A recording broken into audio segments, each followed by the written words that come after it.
Hi friends, ఈరోజు నేను mental health గురించి మీలో ఎంతమందికి ఎంత తెలుసు అనేది తెలుసుకుందామని అనుకుంటున్నాను.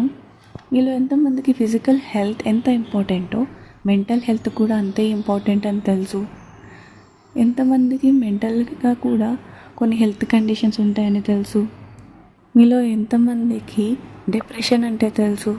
మీలో ఎంతమందికి మీ చుట్టూ ఉన్నవాళ్ళు లేదా మీ ఇంట్లో ఉన్నవాళ్ళు లేదా మీరే మేబీ డిప్రెషన్లో ఉన్నారేమో ఎంతమందికి తెలుసు. టోటల్గా మన ప్రపంచం మొత్తం మీద డిప్రెషన్ ఎంతమందికి ఉంది అని చూస్తే 280 మిలియన్స్ ఆఫ్ పీపుల్కి డిప్రెషన్ ఉంది.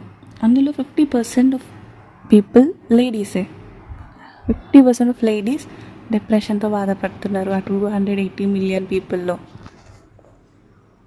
ప్రతి ఒక్క సిచ్యువేషన్ అందరికీ ఒకేలాంటి ఎమోషన్ ఇస్తుంది, ఒకేలాంటి ఎఫెక్ట్ ఇస్తుందని ఉండదు.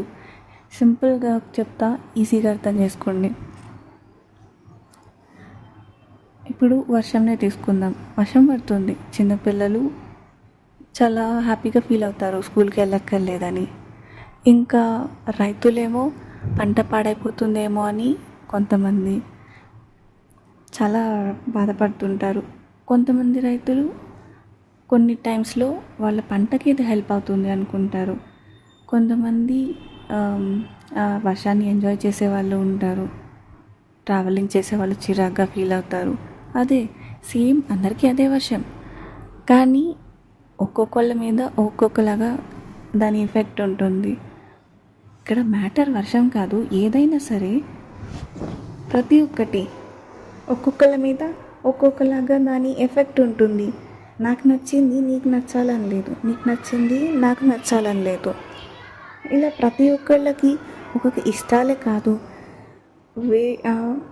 బాధని తీసుకునే కెపాసిటీ కూడా వేరు ఉంటుంది.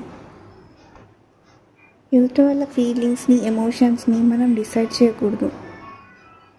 సో మనం ఈరోజు నుంచి కొంచెంగా మెంటల్ హెల్త్ మీద అవేర్నెస్ తెచ్చుకుందాం.